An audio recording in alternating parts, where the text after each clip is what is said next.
જેની ઘણા સમયથી રાહ જોવાઈ રહી હતી, આખરે એ જાહેરાત કરી દેવામાં આવી છે। ચૂંટણીને લઈને ગુજરાતમાં ઘણા સમયથી ઘડીઓ ગણાઈ રહી હતી અને આખરે 2 તબક્કામાં ગુજરાતમાં મતદાન થશે। ચૂંટણી પંચ દ્વારા સત્તાવાર રીતે આજે તેની જાહેરાત કરવામાં આવી। આ અંગે વધુ વિગત સાથે આપણી સાથે અજય યાદવ જોડાઈ ગયા છે। જી અજય।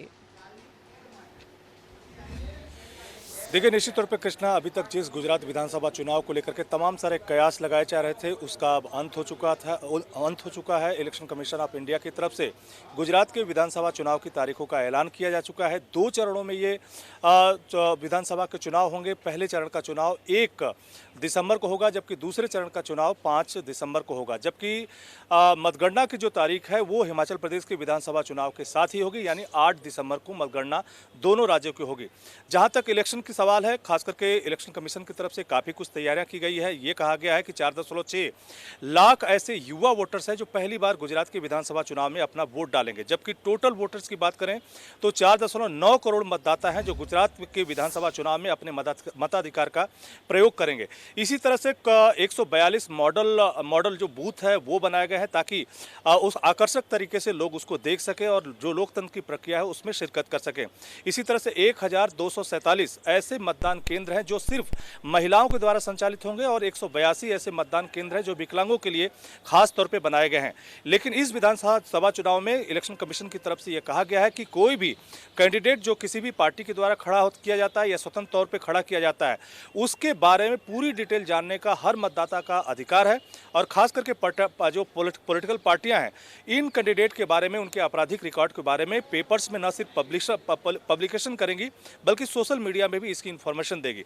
यहां तक कि यह भी इलेक्शन कमीशन की तरफ से कहा गया है कि अगर कोई आपराधिक रिकॉर्ड का व्यक्ति को अगर टिकट कोई पार्टी अगर देती है तो उस पार्टी को यह भी बताना पड़ेगा कि किसी भी अच्छे उम्मीदवार की वजह के जगह पे किसी क्रिमिनल रिकॉर्ड के व्यक्ति को क्यों टिकट दिया गया है। तो तमाम सारे प्रावधान इलेक्शन कमीशन ऑफ इंडिया की तरफ से किए गए हैं। लेकिन ये जरूर है कि जो तमाम सारी कल्पनाएं चल रही थी उसका अब अंत हो चुका है। गुजरात के विधानसभा चुनाव की तारीखों का ऐलान हो चुका है। 2 चरणों में चुनाव होंगे, खास करके 8 दिसंबर को काउंटिंग होगी।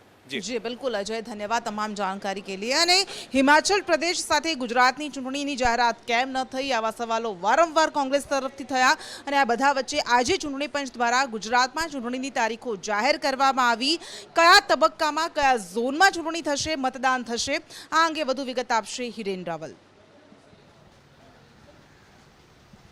તો 2 તબક્કામાં ગુજરાત વિધાનસભાની ચૂંટણી માટેનું મતદાન થશે। 8 ડિસેમ્બરે બંને તબક્કાનું એક સાથે પરિણામ આવશે। પ્રથમ તબક્કો જે છે એનું મતદાન 1 ડિસેમ્બરે થશે અને 1 ડિસેમ્બરે જે મતદાન થવાનું છે તે સૌરાષ્ટ્ર, દક્ષિણ ગુજરાત અને કચ્છ આ 3 ઝોન છે। આ 3 ઝોનનું પહેલા તબક્કાની અંદર મતદાન થશે, જેના માટે 5 નવેમ્બર એટલે કે પરમ દિવસથી નોટિફિકેશન બહાર પડશે। ઉમેદવારોના ફોર્મ ભરવાની શરૂઆત પણ થશે અને સાથે 14 તારીખે ઉમેદવારી ફોર્મ ભરવાનો છેલ્લો દિવસ હશે। 17 તારીખે ઉમેદવારો પોતાનું ફોર્મ જે છે પરત ખેંચી શકશે। ત્યારબાદ મતદાન પ્રક્રિયા માટેની કામગીરી શરૂ થશે। એ જ પ્રકારે બીજા તબક્કા માટેનું નોટિફિકેશન 10 નવેમ્બરે બહાર પડશે। ઉમેદવારો 17 નવેમ્બર સુધી ફોર્મ ભરી શકશે અને 5 ડિસેમ્બરે બીજા તબક્કા માટેનું મતદાન થશે। આ બંને તબક્કાઓ જોઈએ તો પ્રથમ તબક્કાની અંદર લગભગ 18 જિલ્લા જે છે એ આવરી લેવામાં આવ્યા છે અને 18 જિલ્લાની 96 કરતાં પણ વધુ બેઠકો છે। એ બેઠકો માટે મતદાન પ્રક્રિયા હાથ ધરવામાં આવશે। કચ્છ, સૌરાષ્ટ્ર અને દક્ષિણ ગુજરાત આ 3 ઝોન તેની અંદર આવરી લેવામાં આવ્યા છે। એ જ પ્રકારે બીજા તબક્કામાં 5 ડિસેમ્બરે જે મતદાન થવાનું છે એની અંદર 2 ઝોનનો સમાવેશ કરવામાં આવ્યો છે। મધ્ય ગુજરાત એટલે કે ભરૂચથી ઉપરનો તમામ વિસ્તાર, ભરૂચને દક્ષિણ ગુજરાતમાં ગણવામાં આવ્યું છે। ભરૂચથી ઉપરનો વડોદરાથી લઈ અને સાબરકાંઠા, બનાસકાંઠા સુધીનો જે વિસ્તાર છે એને બીજા તબક્કાની અંદર આવરી લેવામાં આવ્યું છે। અમદાવાદ અને ગાંધીનગર પણ બીજા તબક્કાની અંદર 5 ડિસેમ્બરે મતદાન યોજાશે। 8 ડિસેમ્બરે બંને ચરણનું સાથે મતગણતરી છે તે યોજાશે। જરૂર પડે મતદાનના બીજા દિવસે પોલિંગની જરૂર પડે તેના માટેનો પણ સમય ચૂંટણી પંચ દ્વારા રાખવામાં આવ્યો છે। જી બિલકુલ, આભાર આપનો તમામ વિગત સાથે। અને ચૂંટણીની જાહેરાત સાથે જ આવે છે નેતાઓના વાણી, વર્તન, વ્યવહાર પર લગામ લગાવતી આચાર સંહિતા અને તેની પણ શરૂઆત થઈ ગઈ છે। પોસ્ટર્સ હટાવવાની કામગીરી શરૂ કરી દેવામાં આવી છે। આ અંગે વધુ વિગત સાથે જોડાઈ ગયા છે મયુર સોની। બિલકુલ કૃષ્ણા, ચૂંટણી જાહેર થતાં જ આદર્શ આચારસંહિતા છે તે લાગુ કરી દેવામાં આવી છે. રાજકોટ મહાપાલિકા આ વાતને લઈને એક્શન મોડમાં આવી છે. 1 વાગ્યાથી બેનરો, પોસ્ટરો, રાજકીય પક્ષના ચિહ્નો છે તે દૂર કરવાની કામગીરી હાથ ધરાઈ છે. શહેરના 18 વોર્ડની અંદર લગભગ 3 દિવસ સુધી આ કામગીરી હાથ ધરવામાં આવશે. પહેલા તબક્કામાં 30% કામગીરી પૂરી કરી લેવામાં આવી છે. બીજી આચારસંહિતાને લઈને સૌથી મોટી વાત એ છે કે રાજકીય નેતાઓ છે એ સર્કિટ હાઉસ કે પછી સરકારી જગ્યાઓ છે તેનો મિટિંગ માટે કે પોતાના સંમેલન માટે ઉપયોગ નહીં કરી શકે. રાજકોટ મહાપાલિકા, જિલ્લા પંચાયત છે તેની અંદર સરકારી ગાડીઓ છે એ પણ હવે જમા કરી લેવામાં આવશે. એટલે કે મેયર, વિપક્ષના નેતા સહિતના પદાધિકારીઓ પાસે જે પ્રજાના પૈસે જે ચાલતી ગાડીઓ છે એ પણ હવે ચૂંટણી પંચ પોતાના હસ્તક લેશે. કુલ મિલાવીને રાજકોટ જિલ્લાની અંદર ચૂંટણી માટે 18,000 કરતાં વધુનો જે સ્ટાફ છે એ ફાળવી દેવાયો છે. તેમના માટેની પ્રક્રિયા છે તે પણ હાથ ધરાઈ છે. સાથે સાથે નેતાઓના નિવેદનો અથવા તો નેતાઓની પત્રકાર પરિષદ છે તેના ઉપર પણ ચૂંટણી પંચની ચાંપતી નજર રહેવાની છે. જી મયુર, આભાર આપનો તમામ વિગત સાથે. અને આ સાથે જ અલગ અલગ શહેરોમાં આચારસંહિતા લાગુ કરી દેવામાં આવી છે. પોસ્ટર્સ અને બેનર્સ હટાવવાની કામગીરી શરૂ કરી દેવામાં આવી છે. આ અંગે વધુ વિગત સાથે ધવલ માકડિયા જોડાઈ ગયા છે. કૃષ્ણા, જણાવી દઉં કે જે ક્ષણની રાહ જોતા તે ચૂંટણી આવી ગઈ અને આચારસંહિતા પણ લાગુ થઈ ગઈ છે. ઇલેક્શન કમિશને તારીખો પણ જાહેર કરી દીધી છે. એની સાથે સાથે આચારસંહિતાના જે નિયમો છે એની પાલન અને અમલવારી પણ શરૂ થઈ ગઈ છે. ખાસ કરીને ગાંધીનગર, નવસારી, સુરત, રાજકોટ સહિતના તમામ મોટા શહેરોમાં અને તમામ જગ્યાએથી સરકારી યોજનાઓના અને સરકારી જાહેરાતના પોસ્ટર્સ હટાવાઈ રહ્યા છે. સાથે સાથે જ અન્ય જગ્યાએ જે મતદાન કેન્દ્રોની વાત છે કે તે બધી જ છે એ આચારસંહિતાની અમલવારી થઈ રહી છે. જોકે જો સૌથી મહત્ત્વની વાત કરવામાં આવે તો હવે મંત્રીઓ અને નેતાઓ સરકારી વાહનો અને સરકારી ઇમારતોનો પણ ઉપયોગ નહીં કરી શકે. ત્યારે આજે જ મોર્નિંગની અંદર, આજે સવારમાં જ ગૃહ રાજ્યમંત્રી હર્ષ સંઘવી પણ એક પ્રાઇવેટ કારની અંદર હોમગાર્ડના કાર્યક્રમમાં ગયા હતા. એમને સરકારી વાહનો છોડી દીધા હતા. તે મહત્ત્વની વાત છે કે હવે કોઈ પણ નેતા સરકારી વાહનોનો ઉપયોગ નહીં કરી શકે અને સરકારી જાહેરાતોના ધીમે ધીમે આજ અને કાલ સુધીમાં તમામ બેનરો હટી જશે. જી બિલકુલ, આભાર આપનો તમામ વિગત સાથે. અને આ સાથે જ મહત્વપૂર્ણ સમાચાર મળી રહ્યા છે. પ્રધાનમંત્રી નરેન્દ્ર મોદી ફરી એક વખત ગુજરાત પ્રવાસે આવશે અને 20થી 25 સભાઓને ગજવશે. આ માહિતી મળી રહી છે. વધુ વિગત સાથે સંવાદદાતા હિરેન રાવલ આપણી સાથે જોડાઈ ગયા છે. જી હિરેન, શું હશે કાર્યક્રમ? ભારતીય જનતા પાર્ટીના સ્ટાર પ્રચારકોની યાદીમાં સૌથી પહેલું નામ પ્રધાનમંત્રી નરેન્દ્ર મોદીનું હશે અને પ્રધાનમંત્રી નરેન્દ્ર મોદી ગુજરાતની વિધાનસભાની ચૂંટણીમાં લગભગ 20થી 25 જેટલી અલગ અલગ સભાઓ સંબોધશે, સભાઓ ગજવશે. ચૂંટણી પ્રચાર દરમિયાન એ પ્રકારની તૈયારીઓ સ્થાનિક સંગઠન દ્વારા શરૂ કરી દેવામાં આવી છે. પ્રધાનમંત્રી કાર્યાલય સાથે સંકલન કરી અને તેમના ચૂંટણી પ્રચાર માટેના કાર્યક્રમો અને જગ્યા નક્કી કરવામાં આવશે. સુરક્ષાની દ્રષ્ટિએ પ્રધાનમંત્રી કાર્યાલય તમામ ગતિવિધિઓ સાથે સંકળાયેલું રહેતું હોય છે. જે તૈયારીઓ થઈ રહી છે એ પ્રકારે સૌરાષ્ટ્ર, દક્ષિણ ઝોન, મધ્ય ગુજરાત અને ઉત્તર ગુજરાત આ ઝોન વાઇઝ કાર્યક્રમો ગોઠવવામાં આવશે. પ્રધાનમંત્રીના કાર્યક્રમો દરમિયાન એક દિવસમાં ઓછામાં ઓછી 3 સભાઓ થાય એ પ્રકારનું વ્યવસ્થાનું આયોજન કરવામાં આવી રહ્યું છે. ટોટલ 20થી 25 સભાઓ આ એક મહિનાનો જે સમયગાળો છે ચૂંટણી આચારસંહિતાનો, આજથી લઈ અને બંને તબક્કા માટેની મતદાન પ્રક્રિયા શરૂ થાય તે પહેલા સુધીના સમયગાળામાં આ કાર્યક્રમો ગોઠવવામાં આવશે. દક્ષિણ ગુજરાત ઉપર અને સૌરાષ્ટ્ર ઉપર ખાસ ભાર મૂકવામાં આવશે. આદિવાસી વિસ્તારમાં પણ ભાર મૂકવામાં આવશે.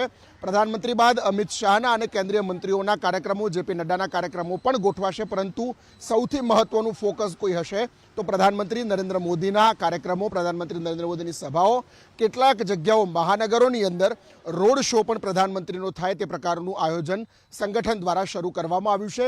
જે તે સંગઠનને, જિલ્લાને સૂચનાઓ પણ આપવામાં આવી છે. તેમની તૈયારીઓના ભાગરૂપે તારીખો જે છે એ પ્રધાનમંત્રી કાર્યાલય સાથે સંકલન કરી અને સ્થાનિક સંગઠન છે તે નક્કી કરશે. જી બિલકુલ, આભાર આપનો તમામ વિગત માટે. અને ચૂંટણીની જાહેરાત થતાં જ હવે રાજકીય માહોલ ચરમ પર આવે તેમાં કોઈ નવાઈ નથી. રાજકીય ઘમાસાણ પણ તેજ થઈ ગયું છે. વાર પલટવાર, આક્ષેપ પ્રત્યાક્ષેપની રાજનીતિ પણ ચરમ પર છે. સામસામા વાર પલટવાર થઈ રહ્યા છે. કોણે શું કહ્યું સાંભળીશું પ્રતીક જાદવ પાસેથી. જી પ્રતીક.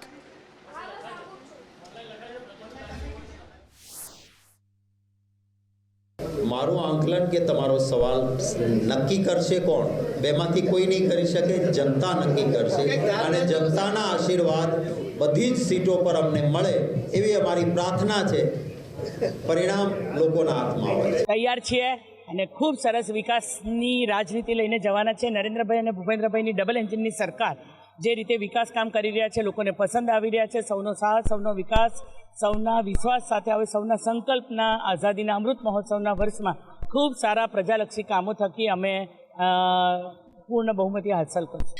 વડોદરાની જનતાને નગરપાલિકાની ચૂંટણી હોય, દિલ્હીની પાર્લામેન્ટની ચૂંટણી હોય કે પછી વિધાનસભાની આપણી એસેમ્બલીના ઇલેક્શન્સ હોય, દરેકના કામની પણ તફાવત ખબર છે, દરેકના લીડરશિપની પણ તફાવત છે. અને ભારતીય જનતા પાર્ટી જે પરિવારવાદ નથી કરતી અને જનસામાન્યમાંથી લાવીને લોકોને આગળ કરે છે, એ વાતની તાસીર પણ જનતાને ખબર છે. અને આ બધા વચ્ચે રાજકીય પક્ષો માટે સૌથી મોટો માથાનો દુખાવો હોય છે કે કઈ સીટ પર કોને ઉમેદવારને ટિકિટ આપવી, કયા ઉમેદવારને ટિકિટ આપવી, કારણ કે એક સીટ પર દાવેદારોની લિસ્ટ લાંબી હોય છે. અને આ બધા વચ્ચે એ સમાચાર કે કોંગ્રેસ પોતાના ઉમેદવારોની યાદી પહેલા જાહેર નહીં કરે. આ અંગે વિગત આપશે પ્રતીક જાદવ. કૃષ્ણા, જો વાત કરવામાં કોંગ્રેસની તો કોંગ્રેસના સ્ક્રીનિંગ કમિટીના ચેરમેન અને સિનિયર નેતા તરફથી કહેવામાં આવ્યું હતું કે 16મી સપ્ટેમ્બર સુધીમાં કોંગ્રેસ તેમનું પહેલું લિસ્ટ જાહેર કરશે, પરંતુ હજુ સુધી તેમનું લિસ્ટ જાહેર નથી થયું. તેનું સ્પષ્ટ કારણ છે કે દર વખતે કોંગ્રેસમાં ટિકિટની વહેંચણી જ્યારે થતી હોય છે ત્યારે કકળાટ સામે આવતો હોય છે અને આ કકળાટને ખાળવા માટે હવે કોંગ્રેસ છે તે તેની મૂળભૂત સ્ટ્રેટેજી ઉપર જ ચાલશે, કારણ કે દર વખતની જેમ આ વખતે પણ છેલ્લી ઘડીએ જ તમામ જે ઉમેદવારો છે તેમને મેન્ડેટ આપવામાં આવશે અને ત્યારબાદ આ જે ઉમેદવારો છે તે ફોર્મ ભરવા માટે જશે. ગઈ વખતે જો વાત કરવામાં આવે 2017માં પણ આ જ પ્રકારની સ્ટ્રેટેજી અપનાવી હતી અને આ વખતે કોંગ્રેસ અલગ સ્ટ્રેટેજી અપનાવવા માંગતું હતું, પરંતુ સિનિયર નેતાઓ જે ગુજરાતના છે તેમણે તમામ જે હાઈકમાન્ડ છે તેમણે કહ્યું હતું કે આ વખતે આ જે સ્ટ્રેટેજી છે તે સ્ટ્રેટેજીથી ગુજરાત કોંગ્રેસને નુકસાન થઈ શકે છે અને આ જ કારણથી હવે નિર્ણય લેવામાં આવ્યો છે કે કોંગ્રેસ છે તેમનું લિસ્ટ છે તે વહેલા જાહેર નહીં કરે. આવતીકાલની જો વાત કરવામાં આવે, આવતીકાલે દિલ્હીમાં સ્ક્રીનિંગ કમિટીની બેઠક મળવાની છે અને અત્યાર સુધીમાં 125 બેઠકો એવી છે કે જેમાં સિંગલ ઉમેદવારોના નામ જાહેર થઈ ચૂક્યા છે અને આ સિંગલ ઉમેદવારોમાંથી પહેલા તબક્કામાં જે બેઠકો આવતી છે તે બેઠકોના નામ છે તે થોડા દિવસો પછી જાહેર કરવામાં આવશે. એટલે કે વહેલા જે જાહેર કરવાની વાત હતી તે વહેલા જાહેર નહીં કરવામાં આવે, કારણ કે કોંગ્રેસ પણ ઈચ્છી રહ્યું છે કે કોંગ્રેસમાં જે કકળાટ થતો હોય છે તે કકળાટ ટાળવામાં આવે, કારણ કે કકળાટથી નુકસાન તો આખરે કોંગ્રેસને થતો હોય છે અને સીધો ફાયદો છે તે સત્તા પક્ષને થતો હોય છે. એટલે આ કકળાટથી નુકસાન ન થાય તે કોંગ્રેસને, તેના માટે આ નિર્ણય લેવામાં આવ્યો છે કે આ વખતે કોંગ્રેસે તેમનું લિસ્ટ વહેલા જાહેર નહીં કરે, પરંતુ તે તેમના ઉમેદવારો જે છે ફાઇનલ તેમને તેમના તરફથી ફોન કરીને કહી દેવામાં આવશે કે હવે તમે તૈયારી શરૂ કરી દો, આ બેઠક ઉપર તમારું નામ ફાઇનલ છે અને આખરી ઘડીએ તેમને મેન્ડેટ આપીને ફોર્મ ભરવામાં આવશે. જી બિલકુલ પ્રતિક, આભાર આપનો. અને ઘણા સમયથી માંગણીઓ થઈ રહી હતી, પરંતુ ચૂંટણી નજીક આવી રહી છે એટલે આ તમામ માંગણીઓનું સમાધાન આવવાનું શરૂ થઈ ગયું છે. કયા એવા માંગણીઓ, કઈ એવી બાબતો છે, કયા એવા મુદ્દાઓ છે કે જેનું સમાધાન આવવાનું શરૂ થઈ ગયું છે, સરકાર તરફથી જાહેર કરવામાં આવી રહ્યા છે? આ અંગે વધુ વિગત આપશે જિગ્નેશ પટેલ. સૌથી મહત્વનો મુદ્દો એ છે કે જે યુવાઓને આકર્ષવાની વાત હતી ચૂંટણી પહેલાં ભાજપ સાથે, તે જે આતુરતા હતી તેનો અંત આવી ગયો છે, કારણ કે તલાટીની જે પરીક્ષા હતી તેની તારીખ હવે નક્કી કરી લેવામાં આવી છે. 29 જાન્યુઆરીએ આ પરીક્ષા લેવાશે. તો બીજી તરફ જે હોમગાર્ડના જવાનો અને સાથે જે જીઆરડી જવાનો હતા તેમને જે ભથ્થું મળતું હતું તેમાં વધારો કરવામાં આવ્યો છે. અત્યાર સુધી જે તેમને ₹300 મળતા હતા તેની જગ્યાએ હવે 450 મળશે જે હોમગાર્ડ જવાનોનું છે. અને અન્ય જે એટલે કે જીઆરડીના જવાનોને પ્રતિદિન જે ₹200 મળતા હતા તેની જગ્યાએ ₹300 મળવાની જાહેરાત સરકાર દ્વારા આજે કરવામાં આવી. ચૂંટણી જાહેરાત થઈ તેના થોડા કલાકો પહેલાં, એટલે કે આ જે વર્ષોથી લાંબા સમયથી જે માંગ અધૂરી હતી તે ચૂંટણીની થોડી મિનિટો પહેલાં જ પૂર્તિ થઈ. પરંતુ આની સાથે મોટી માત્રામાં જે લોકો છે, જે યુવાઓ છે તે બીજેપી સાથે જોડાય તેઓ તેમનો છેલ્લી ગણિતની કહી શકાય કે તે તૈયારીઓ હતી. બીજી તરફ ઇલેક્શન પહેલાં જે આચારસંહિતા લાગે તે પહેલાં જે બદલીઓ કરવાની હતી તેઓ બદલીઓનો દોર પણ ગુજરાત પોલીસની અંદર જોવા મળ્યો. આજે ડીવાયએસપી કક્ષાના જે અધિકારીઓ હતા તેઓની બદલી કરવામાં આવી. ગઈકાલે જે કહી શકાય કે આઈપીએસઓની બદલી થઈ હતી. એટલે કે ચૂંટણીની આચારસંહિતા લાગે તે પહેલાં જ ભાજપ દ્વારા જે છેલ્લી ઘડીના જે કામો હતા તે પૂર્ણ કરીને લોકોને પોતાની સાથે જોડવાની જે કામગીરી હતી તે કરી છે. જી બિલકુલ જિગ્નેશ, આભાર આપનો તમામ વિગત માટે. અને આમ આદમી પાર્ટીને લઈને કોંગ્રેસમાં જ અલગ અલગ મત સામે આવી રહ્યા છે, કારણ કે એક તરફ કહેવાય રહ્યું છે કે આમ આદમી પાર્ટી એ તો બીજેપીની બી ટીમ છે ને બીજી બાજુ આમ આદમી પાર્ટીનું સમર્થન લેવા પણ કેટલાક નેતાઓ ખચકાતા નથી. કોણે શું કહ્યું સાંભળીએ. આમ આદમીએ કોંગ્રેસને ટેકો આપે તો અમે તો લઈ લઈએ, અમને ક્યાં વાંધો છે. We will take support. અમારે તો બીજેપી જેવા ફાસિસ્ટ કોમવાદી પરિબળો સામે લડવું છે અને જે પ્રજા વિરોધી છે, જે મોંઘવારી, કોરોના, આવા બનાવો કે જે બને છે, લઠ્ઠાકાંડ કે મોરબીના, એમાં પ્રજાને રક્ષણ કોણ આપે એવા લોકોને સાથે લઈને અમે એનું પરિણામ લાવવા માંગીએ છીએ. लेकिन मैं कांग्रेस का ऑफिशियल स्टैंड जो है उसको क्लियर कर देना चाहता हूं. कांग्रेस पार्टी आम आदमी पार्टी से न कभी भी किसी भी रूप में समर्थन लेगी न उनको समर्थन देगी. और जहां तक गुजरात की बात है, आम आदमी पार्टी का कोई अस्तित्व नहीं है. અને ગઠબંધનને લઈને કોંગ્રેસની અંદર કકળાટ શરૂ થઈ ગયો છે. વધુ વિગત સાથે પ્રતીક જાદવ આપણી સાથે જોડાઈ ગયા છે. જી પ્રતીક. કૃષ્ણ, આમ તો કહેવાતું છે કે દુશ્મનનો દુશ્મન હંમેશા દોસ્ત હોય છે, પરંતુ આ દોસ્તને હવે પાર્ટીમાં સામેલ કરવો, તેમની સાથે ગઠબંધન કરવું કે કેમ, તે અંગે કોંગ્રેસના નેતાઓની અલગ અલગ વિચારધારાઓ સામે આવી છે. એક તરફ કોંગ્રેસના સિનિયર નેતા ભરતસિંહ સોલંકીએ સ્પષ્ટ કહ્યું છે કે જો ભારતીય જનતા પાર્ટીને હરાવવા માટે આમ આદમી પાર્ટીની જરૂર પડશે, આમ આદમી પાર્ટી ટેકો માંગશે તો અમે ટેકો આપીશું. પરંતુ રાષ્ટ્રીય પ્રવક્તા આલોક શર્મા છે, તેમના તરફથી સ્પષ્ટપણે નિવેદન આપવામાં આવ્યું છે કે આમ આદમી પાર્ટી ભારતીય જનતા પાર્ટીની બી ટીમ છે અને આ જ કારણથી કોંગ્રેસ ક્યારેય પણ આમ આદમી પાર્ટી સાથે ગઠબંધન નહીં કરે, કારણ કે આમ આદમી પાર્ટી અને કોંગ્રેસની વિચારધારા ખૂબ જ અલગ છે. કોંગ્રેસ પાર્ટી ગાંધી સરદારની વિચારધારાને વરેલી છે, જ્યારે આમ આદમી પાર્ટીની વિચારધારા ખૂબ જ અલગ છે. ત્યારે આગામી દિવસોમાં ક્યારેય પણ કોંગ્રેસ પાર્ટી છે તે આમ આદમી પાર્ટી સાથે ગઠબંધન નહીં કરે. સાથે જો વાત કરવામાં આવે તો વિધાનસભાના ઉપનેતા શૈલેષ પરમારનું પણ નિવેદન સામે આવ્યું હતું. તેમણે સ્પષ્ટપણે કહ્યું છે કે ગુજરાતમાં આમ આદમી પાર્ટીનું કોઈ પણ વજૂદ નથી, એક પણ ધારાસભ્યો, એક પણ સીટો તેમની જીતવાના નથી, તો શા માટે આમ આદમી પાર્ટી સાથે ગઠબંધન કરવું જોઈએ? જો પાર્ટી તેમની સાથે ગઠબંધન કરશે તો સીધું નુકસાન કોંગ્રેસને થઈ શકે છે અને કોંગ્રેસ ક્યારે પણ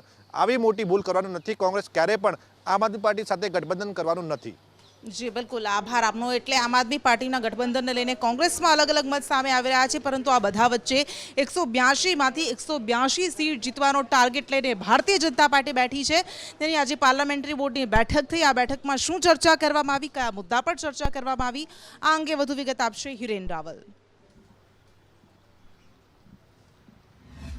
ભારતીય જનતા પાર્ટીની આજથી 3 દિવસ સુધી પ્રદેશ ચૂંટણી સમિતિ એટલે કે પાર્લામેન્ટરી બોર્ડની બેઠક શરૂ થઈ છે. આજે પ્રથમ દિવસે અલગ અલગ જેટલી 43 બેઠકો પર મંથન પ્રક્રિયા ચાલી રહી છે. સવારે અરવલ્લી અને સાબરકાંઠા આ 2 જિલ્લાઓમાં કામગીરી પૂર્ણ થઈ છે, બાકીના જિલ્લાઓની કામગીરી ચાલુ છે. સંગઠનના પ્રભારી પણ સહપ્રભારી સુધીર ગુપ્તા હાજર છે. ગુજરાત ભાજપની કમાન વિધાનસભા ચૂંટણીને ધ્યાનમાં રાખી અમિત શાહને સોંપવામાં આવી છે અને અમિત શાહ પોતે આ 3 દિવસ ચાલનારી પાર્લામેન્ટરી બોર્ડની બેઠકની અંદર હાજર રહેશે. તમામ ઉમેદવારો જે નિરીક્ષકોએ યાદી લઈને આવ્યા છે એ નિરીક્ષકોની યાદી આધારે ઉમેદવારોના નામ પર મંથન થશે અને એના આધારે 5 ઉમેદવારોના નામની પેનલ છે તે તૈયાર કરવામાં આવશે અને પેનલના આધારે કેન્દ્રીય પાર્લામેન્ટરી બોર્ડની બેઠક આગામી દિવસોમાં લગભગ સંભવિત 8 તારીખની આસપાસ દિલ્હીની અંદર મળશે અને કેન્દ્રીય પાર્લામેન્ટરી બોર્ડની બેઠકમાં આ ઉમેદવારોના નામ છે તેને આખરી ઓપ આપવામાં આવશે. આજે પ્રથમ દિવસે અલગ અલગ 13 જેટલા જિલ્લા અને શહેરમાં 43 બેઠકો પરનું મંથન પ્રક્રિયા મોડી રાત સુધી ચાલે તેવું લાગી રહ્યું છે. 3 દિવસમાં તમામ 182 બેઠકો પરનું મંથન ચર્ચા પૂરું કરી અને 5 ઉમેદવારોના નામની યાદી પેનલ તૈયાર કરવામાં આવશે. જોકે ભારતીય જનતા પાર્ટીમાં આખરી નિર્ણય પ્રધાનમંત્રી નરેન્દ્ર મોદી અને કેન્દ્રીય ગૃહમંત્રી અમિત શાહ ગુજરાતના સંદર્ભમાં લેતા હોય છે, એટલે એ કેન્દ્રીય પાર્લામેન્ટરી બોર્ડમાં આખરી નામો છે તે નક્કી કરશે અને ત્યારબાદ 11 થી 12 તારીખની આસપાસ આ નામો છે તે જાહેર થશે, કારણ કે ઉમેદવારી પત્ર ભરવાની છેલ્લી તારીખ છે એ પહેલા તબક્કાના નામો છે તે જાહેર કરી દેવામાં આવશે. જૂના જોગીઓ પણ આ યાદીમાં દેખાશે. સંપૂર્ણતઃ નો રિપીટેશન થિયરી લાગુ નહીં પડે, જીતી શકે છે એવા જૂના જોગીઓને પણ રિપીટ કરાશે. જી આભાર આપનો તમામ વિગત માટે. તો ભારતીય જનતા પાર્ટી એક તરફ વ્હાઇટ વોશના લક્ષ્ય સાથે રણનીતિ બનાવી રહી છે, બીજી બાજુ 27 વર્ષથી જે સત્તાનો સ્વાદ નથી ચાખી એ કોંગ્રેસે આ વખતે શું લક્ષ્ય મૂક્યું છે, કેટલી સીટ જીતવાનો ટાર્ગેટ છે, જાણીએ ગુજરાત કોંગ્રેસ પ્રભારી રઘુ શર્માને. और इस बार आम आदमी पार्टी है और तीनों पार्टियां बीजेपी, कांग्रेस और आम आदमी पार्टी तीनों कह रहे हैं कि हम जीतेंगे. देखो, लोकतंत्र में दावा करना तो कोई गुनाह नहीं है, लेकिन जो सच्चाई हमको ग्राउंड रियलिटी के रूप में नजर आ रही है वो तो यही है कि मुकाबला बीजेपी कांग्रेस का है. आम आदमी पार्टी कहीं नहीं. दावा करना तो किसी को कर सकता है, दावा लोकतंत्र में कर भी सकता है, और भी कोई चौथी पार्टी आएगी वो भी दावा कर सकती है. दावा करने से किसी को रोक नहीं सकते. सच्चाई क्या है उस पर जाना पड़ेगा. वो 2 लोगों में मुकाबला है, कांग्रेस बीजेपी. क्या आपका बीटीपी या एनसीपी के साथ अलायंस हो रहा है? वर्कआउट देखते हैं क्या होता है. कितना वक्त लगेगा? किसका? इसके अलायंस का अनाउंसमेंट को लेकर. अब इलेक्शन डिक्लेयर हो गए, हमको कैंडिडेट्स अनाउंस करने पड़ेंगे, तो ये तो वक्त कहाँ है. सवाल कितने जीतेंगे आप आज, मतलब क्या आप दावा कर? 125 प्लस बोल रहा हूँ मैं आपको, तो कोई आधार पे बोल रहा हूँ आपको. अभी आप चुनाव चालू होने दो, फिर आपकी भाषा खुद की बदल जाएगी. अभी आपको परसेप्शन पे विश्वास है, सच्चाई पे विश्वास नहीं है. नहीं तो हमारी लिस्ट रेडी है, हमारी मर्जी आएगी जब रणनीतिक रूप से करेंगे हम. तो बीजेपी के पहले या बीजेपी के बाद करें? नहीं, हम उनके लिए कोई इंतजार करने वाले नहीं है, हम अपने तरीके से करेंगे. हमारी लिस्ट रेडी है. इस बार युवाओं और महिलाओं को खास तरजीह दी जा रही है, कुछ ऐसा है?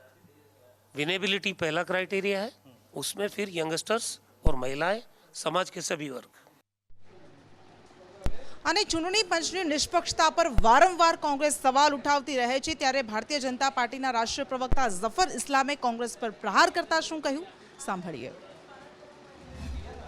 ગુજરાત ઇલેક્શનની તારીખો જાહેર થઈ છે અને બીજેપીના રાષ્ટ્રીય પ્રવક્તા છે जफर सैयद गुजरात मुलाकात है तेनी साथ बात की. सर, जिस प्रकार से इलेक्शन की तारीख आज जाहिर हो चुकी है, कांग्रेस का आरोप है कि पीएम का दौरा था, कुछ काम बाकी रह गए थे, इसके लिए डेट जो है वो जाहिर नहीं हो रही थी. देखिए, ये इलेक्शन कमीशन डेट डिसाइड करती है, भारतीय जनता पार्टी थोड़ी करती है, सरकार थोड़ी करती है. वो इंडिपेंडेंट बॉडी है, वो डिसाइड करती है. जब जैसा डिसाइड करती है वो हम उसका पालन करते हैं.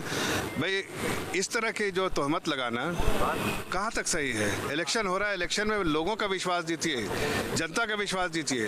उससे तो आप जनता का विश्वास खो चुके हैं. आप इसलिए इस तरह के जो है गलत तरीके से आप चाहे तो इलेक्शन कमीशन या सरकार को कटघरे में खड़ा करना चाहते हैं. हकीकत यह है कि कांग्रेस बुरी तरह हार के कगार पे खड़ी है, इसलिए उसको इन तरह की चीज़ों का नकारात्मक अप्रोच का सहारा लेना पड़ रहा है. अगर कोई पॉलिटिकल पार्टी डेट डिसाइड होने के बाद वो पॉलिटिकल इसमें जीतने की कोशिश करती है, लेकिन कांग्रेस पार्टी और कुछ ऐसी पॉलिटिकल पार्टी है, उनके पास पता है कि जनता का तो विश्वास है नहीं, समर्थन प्राप्त नहीं है, तो चलो नेगेटिविटी करते हैं. लेकिन गुजरात की जनता भले बात ही समझती है कि इस तरह के लोग. અને અત્યાર સુધી સવાલ થતા હતા કે જ્યારે ભારતીય જનતા પાર્ટી પોતાના દિગ્ગજોને ચૂંટણી પ્રચારમાં ઉતારી રહી છે, નરેન્દ્ર મોદી વારંવાર ગુજરાત પ્રવાસે આવી રહ્યા છે, જનસભાઓ ગજવી રહ્યા છે, પરંતુ આમાં કોંગ્રેસના મોટા ચહેરા ક્યાં છે તેને લઈને મહત્વપૂર્ણ સમાચાર મળી રહ્યા છે. આ અંગે વધુ વિગત આપશે કિન્નરી. બિલકુલ કૃષ્ણા, જે પ્રમાણે ગુજરાત વિધાનસભાની ચૂંટણીની તારીખો જાહેર થઈ ચૂકી છે, ત્યારે હવે કોંગ્રેસ પણ હરકતમાં આવી છે. અને જે પ્રમાણે ભાજપના દિગ્ગજ નેતાઓએ ચૂંટણીની સભાઓ ગજવી છે, પીએમ મોદીએ ચૂંટણીની સભાઓ ગજવી છે, ત્યારે કોંગ્રેસ તરફથી મોટા ચહેરા જે છે રાહુલ ગાંધી અને પ્રિયંકા ગાંધી તે હવે ચૂંટણી પ્રચારની અંદર જોડાશે. ગુજરાતની અંદર તેઓ ચૂંટણી પ્રચાર કરશે. કોંગ્રેસ માટે પ્રચાર કરવા માટે તેમના પ્રવાસની જે તારીખોને જે છે તેની સત્તાવાર જાહેરાત બાદમાં કરવામાં આવશે. પરંતુ હાલ જે પ્રમાણે સમાચાર પ્રાપ્ત થઈ રહ્યા છે, તેમનો જે ગુજરાત પ્રવાસ એક ગોઠવવામાં આવશે તેવા સમાચાર પ્રાપ્ત થઈ રહ્યા છે. અને પાકિસ્તાન અને હિંસક રાજનીતિ આ બંને વચ્ચે ખાસો સંબંધ છે, કારણ કે આ નવાઈ નથી. વારંવાર પાકિસ્તાનમાં રાજકીય પક્ષો પર હુમલા થતા રહે છે અને વધુ એક વખત એક રાજકીય પક્ષની રેલી પર હુમલો થયો છે. કયો છે આ પક્ષ અને કયા છે આ નેતા, જાણીશું મનીષ પાસેથી. કૃષ્ણા, પાકિસ્તાનની રાજનીતિ ખૂનથી લથબથ રહી છે અને ખૂની ઇતિહાસનો જે કાળો કલંક છે પાકિસ્તાન પર, એ હંમેશા લાગતું આવ્યું છે. આજે પીટીઆઈના નેતા અને પૂર્વ પ્રધાનમંત્રી ઇમરાન ખાનની રેલી હતી અને રેલી એટલા માટે હતી કારણ કે કોર્ટે એમને ત્યાં સુધી એમને દોષિત ઠેરવ્યા હતા કે વિદેશી જે સોગાતો મળી, ભેટ સોગાતો મળી, એનો ગેરઉપયોગ કર્યો છે ઇમરાન ખાને, પોતાના નિજી સ્વાર્થમાં એ વસ્તુનો વપરાશ કર્યો છે. એટલે આ જ મામલાસર એમને દોષિત ઠેરવવામાં આવ્યા હતા અને આ વાતનો પાકિસ્તાનમાં પીટીઆઈના સમર્થકો ચારેકોર વિરોધ કરી રહ્યા છે. એ જ અંતર્ગત આજે એમની રેલી હતી ને રેલી દરમિયાન એક શખ્સ જે છે એ કન્ટેનરની બાજુમાં ઊભો છે, ઇંતજાર કરી રહ્યો છે કે ક્યારે ઇમરાન ખાનની રેલી એની નજીક આવે છે. હાથમાં AK-47 રાઇફલ છે અને એ હોવા છતાં પણ કોઈ એને રોકતું નથી, ત્યાં સુધી કે એની સુરક્ષા વ્યવસ્થામાં પણ કેટલી મોટી પોલ છે તે જોવા મળી રહી છે. અને અચાનક જ ગોળીઓનો વરસાદ વરસાવે છે. 6 થી 7 રાઉન્ડ ફાયરિંગ થાય છે. ફવાદ ચૌધરી અને ત્યાંના એક રાજ્યપાલ છે એ સહિતના કેટલાય નેતાઓ ત્યાં અત્યારે ઘાયલ થયાના સમાચાર આવે છે. સૌથી મોટી વાત એ છે કે ઇમરાન ખાનના પણ પગમાં ગોળી વાગી હોવાના સમાચાર છે. અત્યારે તેમને સારવાર માટે ખસેડી દેવામાં આવ્યા છે. પરંતુ કૃષ્ણા, મોટી વાત અહીંયા એ છે કે પાકિસ્તાનની રાજનીતિ જે ખૂનથી લથબથ રહી છે. અત્યાર સુધીમાં આપણે એ પણ જોયું છે કે પ્રધાનમંત્રીઓની હત્યા થયા હોવાના પણ પાકિસ્તાનમાં દાખલા છે. એકથી બીજો શાસક જ્યારે પોતાની સરકાર બદલે છે તો એના ખૂને રંગાયેલા જ હોય છે અને આ જ પુનરાવર્તન જે છે તે પાકિસ્તાનમાં આજે ફરી એકવાર જોવા મળ્યું છે. કૃષ્ણા, બિલકુલ મનીષ, આભાર આપનો તમામ વિગત સાથે. અને આ સાથે જ વોર રૂમમાં હાલ બસ આટલું. તમામ મહત્વપૂર્ણ સમાચાર માટે જોતા રહો સંદેશ ન્યૂઝ. નમસ્કાર.